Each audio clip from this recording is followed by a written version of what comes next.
What did my son do when my husband said I was overreacting and his friends agreed? Game night at our house. 4 of my husband's friends. His buddy Ryan says something about his wife at the table. A small dismissive thing. The kind of thing men say when they're all together and think it doesn't matter. He says, oh, she was upset about that for like 2 weeks. Total overreaction. The table laughs. My husband Brett laughs too. He nods. He says, I know what you mean. Women make everything bigger than it is. More laughing. I'm at the kitchen counter. I hear it. I say nothing. I pour myself a drink. I keep my face still. I am very good at keeping my face still. My 11-year-old son, Ro, is supposed to be in bed. He's not in bed.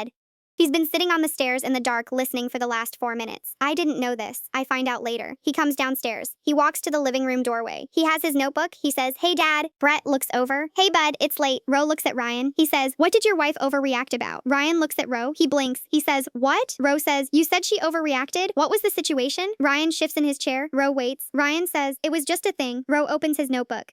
He says if you can't describe what she was upset about specifically, he looks up, how do you know it was an overreaction? The room gets quiet. Ryan looks at Brett. Brett looks at Ro, writes something. He turns the notebook around. He shows Brett. He's made a 2-column table. Column 1 says, things mom made bigger than they were. Column 2 says, turned out to matter. Every entry on column 1 has an arrow pointing to column 2. He shows Brett 3 examples.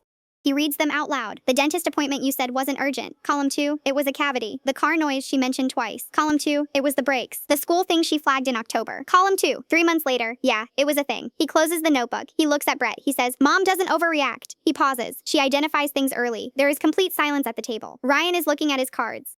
Another friend is looking at his drink. Another is fascinated by a coaster. Brett looks at Ro. Ro looks at him. Then Ro looks at Ryan. He says, also. Ryan looks up. Ro says, 2 weeks of being upset is not overreacting. He says it calmly. He says, 2 weeks means it mattered. He looks at Ryan. 2 weeks is information. He looks at Brett. You should call your wife? He tells Ryan. Ryan blinks. What? Ro says, to ask what she needed during those 2 weeks. Ryan looks at his phone. Then he picks it up. He actually picks it up. He excuses himself. He goes to the back of the room. He makes a call. I hear him from the kitchen. He's quiet. He's listening. He's listening for a long time. Comes back. He looks different. A little bit different. He sits down. He says, she needed me to acknowledge it. That's it. Nobody says anything. Ro looks at him. He nods. He writes something in his notebook. He shows it to Brett only. Brett reads it. His face changes. I find out later what it said. He showed me, it said, ask mom what she needed. Brett stands up from the table. He comes to the kitchen. He stands next to me. He says, what do you need right now? I look at him. He says, Ro said to ask. I look at Ro still in the doorway. Ro is looking at the wall like he's not listening. He's absolutely listening. I tell Brett one thing, one simple thing. He does it. That night, I tuck Ro in.